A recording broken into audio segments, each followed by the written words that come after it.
Hey guys, welcome back to the YouTube channel. This is Sunil Vishwakarma. इस API design की series में आज हम स्टडी करेंगे रेस्ट एपीआई के बारे में। तो हम रेस्ट एपीआई के बारे में ये समझेंगे कि रेस्ट एपीआई क्या होता है, हम इसको डे टू डे लाइफ में कैसे यूज़ कर सकते हैं as a mobile application developer and और as a web application developer, and इसको हम कैसे क्रिएट कर सकते हैं एज अ बैकएंड डेवलपर। तो इसका यूज़ केस क्या है, इसके प्रोज एंड कॉन्स क्या हैं, बेनिफिट्स क्या हैं, डिसएडवांटेजेस क्या हैं, हम सब समझेंगे फ्रॉम डेफिनेशन टू डिप्लॉयमेंट तक, कि हम इसको कैसे डिप्लॉय कर सकते हैं, हम सब समझेंगे। सो गाइस, हम रेस्ट एपीआई के बारे में डिस्कस कर रहे थे। रेस्ट एपीआई को समझने से पहले हमें एक टर्म समझनी होगी जिसको कहते हैं हम रेस्टफुल एपीआई। तो एक टर्म होती है रेस्टफुल एपीआई। ओके, तो पहले हम ये समझते हैं रेस्टफुल एपीआई होता क्या है। ठीक है, इस टर्म का मतलब क्या है। सो आप ये देखते होंगे कि अगर आप बैकएंड डेवलपर हैं तो आपको ये टर्म बार बार सामने आएगी आपके, आप सुनोगे इस टर्म को। तो पहले हम समझते हैं रेस्टफुल एपीआई क्या होती है। रेस्टफुल एपीआई के कुछ स्टैंडर्ड्स होते हैं, कि कुछ रूल्स होते हैं जिनको फॉलो करके हम ये बोल सकते हैं कि हमारा सर्वर एक रेस्टफुल एपीआई के ऊपर बना है, हमारी एपीआई एक रेस्टफुल एपीआई के स्टैंडर्ड्स को फॉलो कर रही है। सो उन रूल्स को समझने से पहले हमें बेसिक प्रिंसिपल समझने होंगे। सो क्या होते हैं, ये कुछ रूल्स होते हैं, स्टैंडर्ड्स होते हैं। ठीक है, जिनके ऊपर हम, जिनको फॉलो करके हम ये बोल सकते हैं कि हमारा सर्वर उन रूल्स या स्टैंडर्ड्स को फॉलो कर रहा है और उनके ऊपर बना है। तो इसमें क्या होता है कि आप ये समझिए पहले कि लेट्स से कि हमारे पास एक सर्वर है, ठीक है, और मल्टीपल क्लाइंट्स हैं। तो ये क्लाइंट्स कुछ भी हो सकते हैं। ठीक है, जैसे ये क्लाइंट हो गया आपका ब्राउजर हो गया क्रोम, ये हो गया आपका मोबाइल, हो गया मोबाइल की कोई एप्लीकेशन हो गई, ये हो गया आपका लेट से कोई डिवाइस हो गया, एलेक्सा हो गया, या कोई भी एक डिवाइस जो कि आपकी ईपीएस को कंज्यूम करता हो। तो आपके पास ये क्लाइंट्स हो गए। ठीक है, आपके ये क्लाइंट्स हैं और ये आपका सर्वर है। ठीक है, अब इसमें क्या होता है कि इनमें कम्युनिकेशन होता है। ठीक है, ये सर्वर है, सर्वर क्या करेगा कि क्लाइंट के पास रिक्वेस्ट भेजेगा, क्लाइंट इसको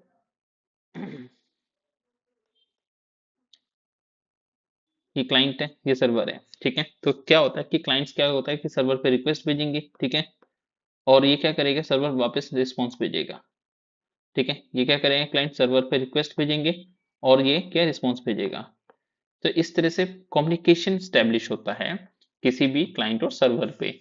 ठीक है, तो जो कम्युनिकेशन होता है, ये कम्युनिकेशन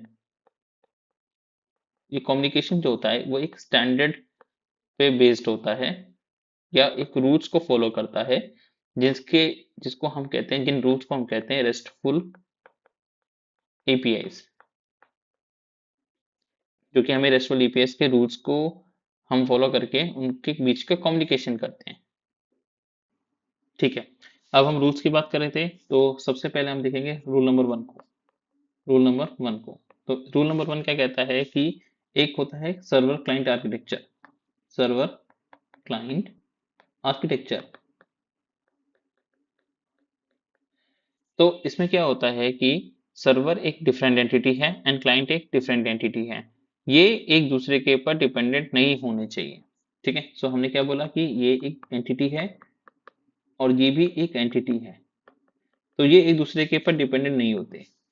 ठीक है, जैसे मैंने सर्वर से रिस्पॉन्स सेंड किया था, उसका क्या फॉर्मेट होना चाहिए, क्या नहीं होना चाहिए, ये इस पे, ये रूल नंबर वन पे हम डिसाइड करते हैं। तो सो फॉर एग्जांपल कि अगर हमारा एक सर्वर है, ठीक है, और एक मोबाइल ऐप है, ठीक है, और अगर हम देखें कि क्लाइंट रिक्वेस्ट भेजता है और ये रिस्पॉन्स बैक भेजता है।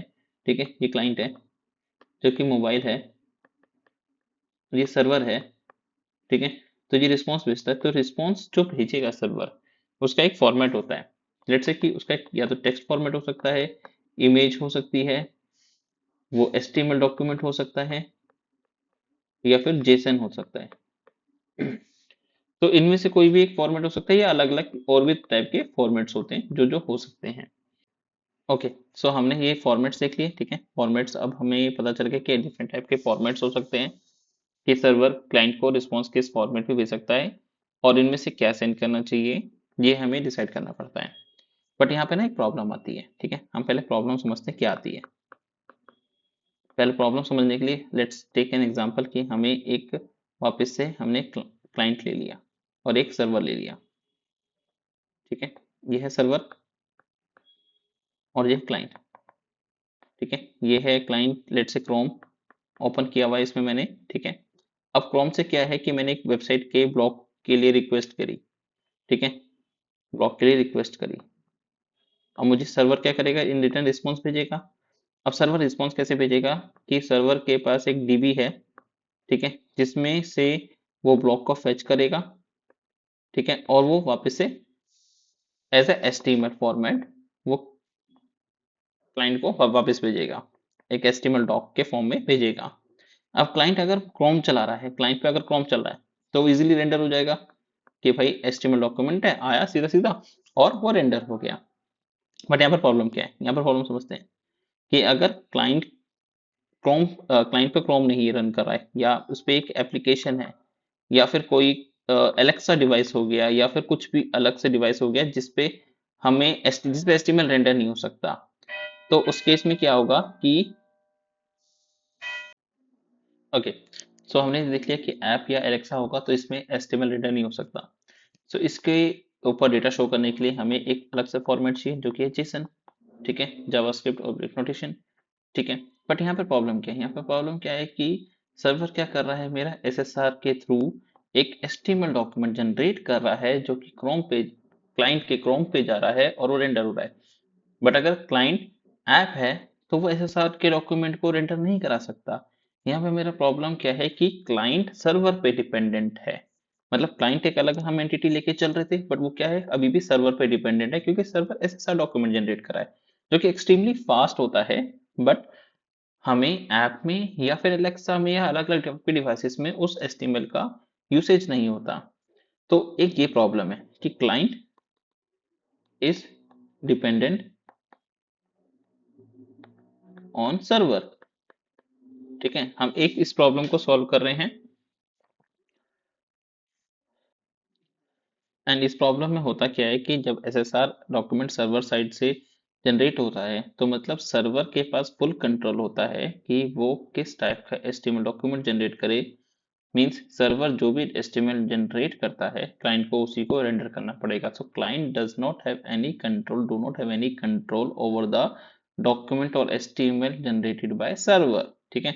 तो हम इसीलिए कह सकते हैं client is dependent on server.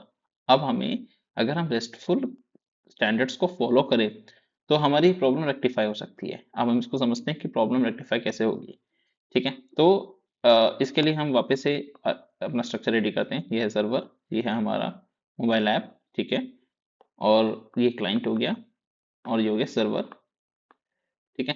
अब क्लाइंट ने क्या किया, रिक्वेस्ट करी और इसने रिस्पॉन्स वापस भेजा, ठीक है। लेट्स से कि क्लाइंट ने रिक्वेस्ट किया ब्लॉक को, ठीक है। तो सर्वर क्या करेगा, डीबी से फेच करेगा, डीबी से फेच करके वापस से रिस्पॉन्स को लेके आएगा। अब नाउ ये डीबी से HTML जनरेट फेच करके HTML जनरेट नहीं कर रहा है, ये क्या कर रहा है कि एक इसका जेसन जनरेट कर रहा है।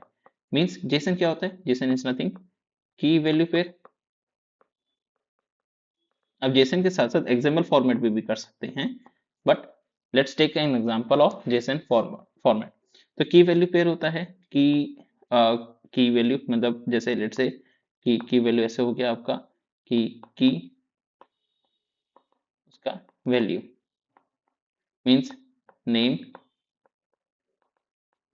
सुनील। तो ये ऐसा आपका की वैल्यू पेयर कहते हैं हम इसको।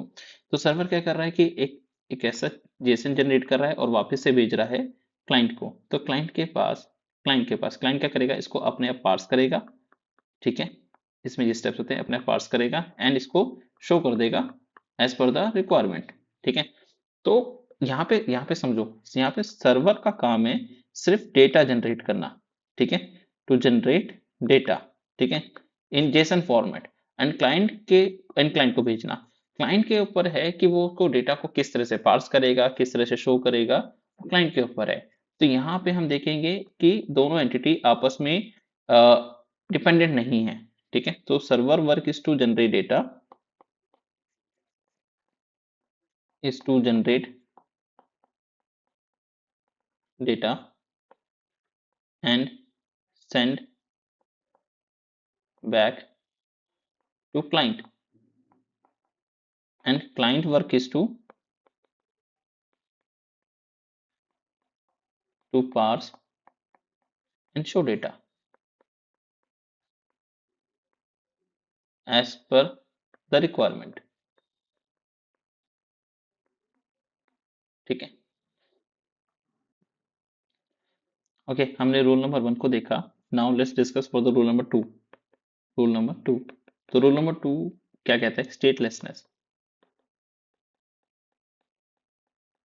ओके, इस टर्म को समझते हैं। इस टर्म का मतलब क्या होता है कि अपना क्लाइंट है और एक सर्वर है। क्लाइंट कुछ भी हो सकता है, मोबाइल एप्लीकेशन हो सकती है, ब्राउजर हो सकता है, एलेक्सा हो सकता है। वो रिक्वेस्ट करेगा सर्वर पे, सर्वर क्या करेगा, उसको वापस से रिस्पॉन्स भेजेगा। तो क्लाइंट को पूरी की पूरी information, all the necessary information जो कि सर्वर को चाहिए to process and send the data back to client, उसको भेजनी पड़ेगी। मीन्स मीन्स हमारे पास लेट से एक क्लाइंट है, ठीक है, एक सर्वर है, ठीक है। अब यहाँ पे हम ये एक कंसेप्ट समझते हैं एक एग्जांपल लेके। ओके, सो क्लाइंट क्या है कि एक मोबाइल ऐप है। अब इसको यूजर की इंफॉर्मेशन शो करनी है, यूजर इन्फो शो करनी है। एक प्रोफाइल का पेज है इन ऐप, उसको उस इंफॉर्मेशन को शो करना है, यूजर इंफॉर्मेशन को। तो क्लाइंट क्या करेगा कि यूजर इंफॉर्मेशन जैसे हो गया, नेम हो गया, ईमेल हो गया, फोन हो गया, एड्रेस हो गया, ये शो करना है। अब क्लाइंट ने क्या किया कि एक रिक्वेस्ट करी, इस ऐसी रिक्वेस्ट करी सर्वर को to get the information of client of the user. तो रिस्पॉन्स सर्वर क्या करेगा, वापस रिस्पॉन्स भेजेगा। अब रिस्पॉन्स में कैसे भेजेगा? अब सर्वर को तो ये नहीं पता कि क्लाइंट की आईडी क्या है, यूजर की आईडी क्या है। तो क्लाइंट के रिक्वेस्ट में, ठीक है, यूजर की आईडी होनी चाहिए। मतलब क्लाइंट को, जैसे यूजर की आईडी 1 हो गई, तो क्लाइंट को पूरी की पूरी इंफॉर्मेशन, नेसेसरी इंफॉर्मेशन क्लाइंट को सर्वर को भेजनी पड़ेगी। सर्वर तब जाके उसको प्रोसेस करेगा एंड रिस्पॉन्स वापस से भेजेगा क्लाइंट पे। तो ये हमारा रूल नंबर 2 है कि सर्वर को कुछ भी नहीं पता होता क्लाइंट के बारे में। कोई स्टेट मेंटेन नहीं होती है। स्टेट मीन्स कि लेट्स से कि कोई एक इंफॉर्मेशन ऑलरेडी सर्वर पे है कि एक ऐसा क्लाइंट आया था, उसने उसकी आईडी ये थी, कुछ भी मेंटेन नहीं होता सर्वर पे। वहां पे कोई स्टेट मेंटेन नहीं होती। Server is stateless. तो उसमें क्या होता है, क्लाइंट को अपनी पूरी की पूरी details, all the necessary information server को भेजनी पड़ेगी, ताकि उन नेसेसरी इंफॉर्मेशन के थ्रू सर्वर प्रोसेस करेगा डेटा को एंड रिस्पॉन्स भेजेगा वापस से क्लाइंट को, जैसे कि वो नेसेसरी जो रिस्पॉन्स उसको चाहिए उसको लेके वो रेंडर कर सकता है। ओके, सो अब हम रूल नंबर 3 के बारे में डिस्कस करते हैं। रूल नंबर 3, तो रूल नंबर 3 क्या कहता है कि रिस्पेक्ट ऑल एचटीटीपी मेथड्स। अब HTTP मेथड्स क्या होते हैं? HTTP मेथड्स होते हैं जिसके थ्रू हम राउट्स क्रिएट करते हैं। So for example get method हो गया, पोस्ट हो गया, पुट हो गया, फैच हो गया, रीड हो गया, ठीक है। तो अब गेट का हम यूज कब करते हैं? गेट का यूज करते हैं टू रीड द डेटा, ठीक है, और रिकॉर्ड फ्रॉम DB, ठीक है। अब हम पोस्ट का यूज कब करते हैं? To create the record. हाँ, सो हम पुट का यूज कब करते हैं? To update the entire record. और हम पैच का यूज करते हैं टू अपडेट सिंगल कॉलम और सम स्पेसिफिक फील्ड।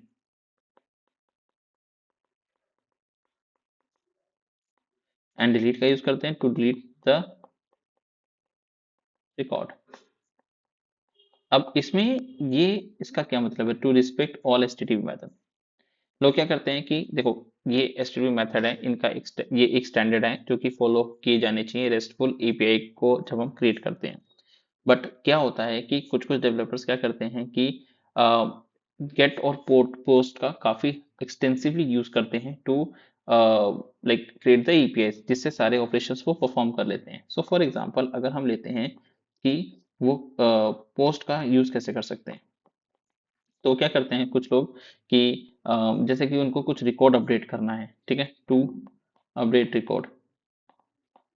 तो क्या करते हैं कि वो इसमें यूजर आईडी भेजते हैं, लेट्स से यूजर के कोई रिकॉर्ड अपडेट करने हैं, और यूजर की डिटेल भेजते हैं, और वो पूरा का पूरा अपडेट कर लेते हैं।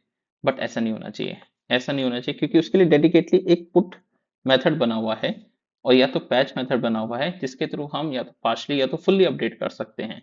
पर हमें पोस्ट एक्सटेंसिवली ऐसे यूज नहीं करना चाहिए। सेम वे कुछ लोग क्या करते हैं कि पोस्ट में यूजर आईडी भेज देते हैं, ठीक है, और वो क्या करते हैं कि उसके बेस पे रिकॉर्ड्स फेच करके लेके आते हैं, ठीक है, but that is not what for what post is created for.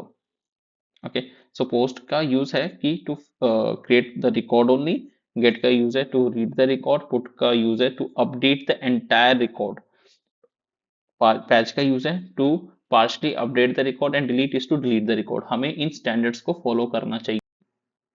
So now let's discuss for the rule number 4, जिसको हम कहते हैं लेट सिस्टम।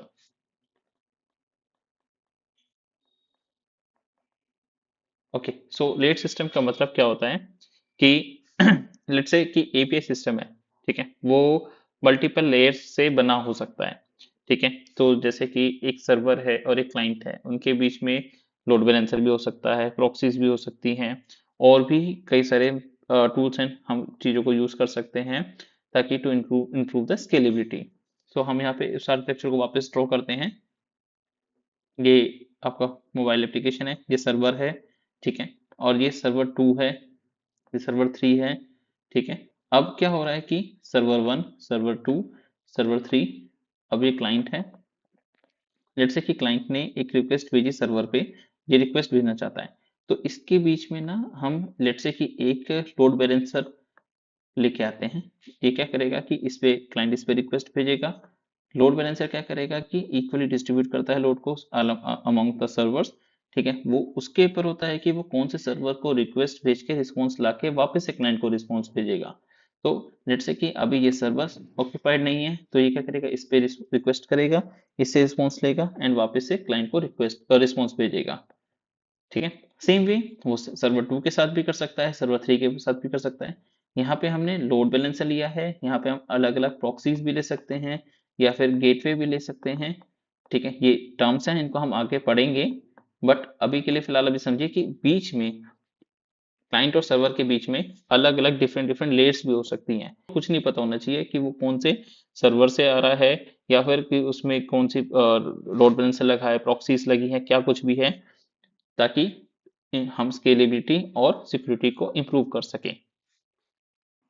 ओके, सो ये रूल्स हैं हमारे पास, ठीक है।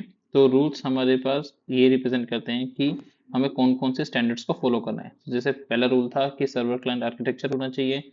सेकंड रूल है हमारा कि स्टेटलेसनेस होना चाहिए, ठीक है। थर्ड रूल है हमारे पास कि respect all HTTP method, and fourth rule है हमारे पास लेट सिस्टम।